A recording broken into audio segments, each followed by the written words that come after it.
The Sinking of the Titanic and Other Great Sea Disasters, edited by Logan Marshall.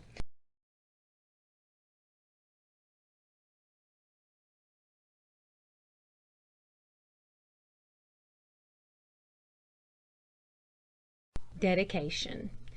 To the 1,635 souls who were lost with the ill-fated Titanic, and especially to those heroic men who, instead of trying to save themselves, stood aside that women and children might have their chance. Of each of them let it be written, as it was written of a greater one, "He died that others might live." Introduction. Dr. Van Dyke's Spiritual Consolation to the Survivors of the Titanic. The Titanic, greatest of ships, has gone to her ocean grave.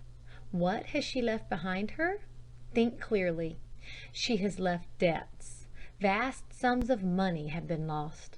Some of them are covered by insurance, which will be paid. The rest is gone.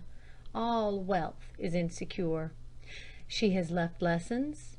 The risk of running the northern course when it is menaced by icebergs is revealed.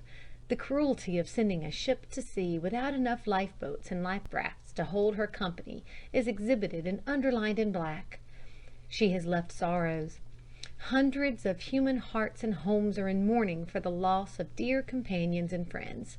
The universal sympathy which is written in every face and heard in every voice proves that man is more than beasts that perish. It is an evidence of the divine in humanity. Why should we care?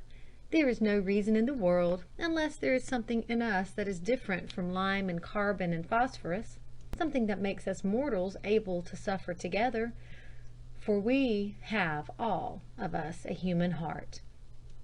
But there is more than this harvest of debts and lessons and sorrows in the tragedy of the sinking of the Titanic. There is a great ideal. It is clearly outlined and set before the mind and heart of the modern world, to approve and follow, or to despise and reject. It is women and children first. Whatever happened on that dreadful April night among the Arctic ice, certainly that was the order given by the brave and steadfast captain. Certainly that was the law obeyed by the men on the doomed ship. But why? There is no statute or enactment of any nation to enforce such an order. There is no trace of such a rule to be found in the history of ancient civilizations. There is no authority for it among the heathen races today. On a Chinese ship, if we may believe the report of an official representative, the rule would have been men first, children next, and women last. There is certainly no argument against this barbaric rule on physical or material grounds. On the average, a man is stronger than a woman. He is worth more than a woman. He has a longer prospect of life than a woman. There is no reason in all the range of physical and economic science, no reason in all the philosophy of the Superman, why he should give his place in the lifeboat to a woman. Where, then, does this rule which prevailed in the sinking Titanic come from? It comes from God, through the faith of Jesus of Nazareth. It is the ideal of self-sacrifice. It is the rule that the strong ought to bear the infirmities of those that are weak. It is the divine revelation which is summed up in words, "Greater love hath no man than this, that a man lay down his life for his friends." It needs a tragic catastrophe like the wreck of the Titanic to bring out the absolute contradiction between this ideal and all the counsels of materialism and selfish expediency. I do not say that the germ of this ideal may not be found in other religions. I do not say that they are against it. I do not ask any man to accept my theology, which grows shorter and simpler as I grow older, unless his heart leads him to it. But this I say, the ideal that the strength of the strong is given them to protect and save the weak, the ideal which animates the rule of women and children first, is in essential harmony with the Spirit of Christ. If what he said about our Father in heaven is true, this ideal is supremely reasonable. Otherwise, it is hard to find arguments for it. The tragedy of facts sets the question clearly before us. Think about it. Is this ideal to survive and prevail in our civilization or not? Without it, no doubt, We may have riches and power and dominion, but what a world to live in!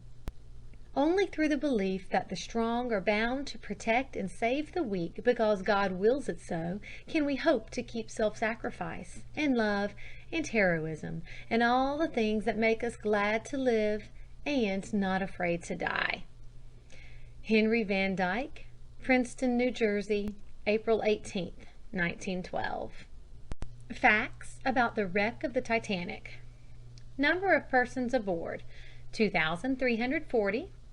Number of lifeboats and rafts, 20. Capacity of each lifeboat, 50 passengers and a crew of 8. Utmost capacity of lifeboats and rafts, about 1,100. Number of lifeboats wrecked in launching, 4. Capacity of lifeboats safely launched, 928. Total number of persons taken in lifeboats, 711. Number who died in lifeboats, 6. Total number saved, 705. Total number of Titanic's company lost, 1,635. The cause of the disaster was a collision with an iceberg in latitude 41 degrees 46 north, longitude 50 degrees 41 west. The Titanic had repeated warnings of the presence of ice in that part of the course. 2 official warnings had been received defining the position of the ice fields. It had been calculated on the Titanic that she would reach the ice fields about 11 o'clock Sunday night. The collision occurred at 11:40. At that time, the ship was driving at a speed of 21 to 23 knots, or about 26 miles an hour. There had been no details of seamen assigned to each boat. Some of the boats left the ship without seamen enough to man the oars. Some of the boats were not more than half full of passengers.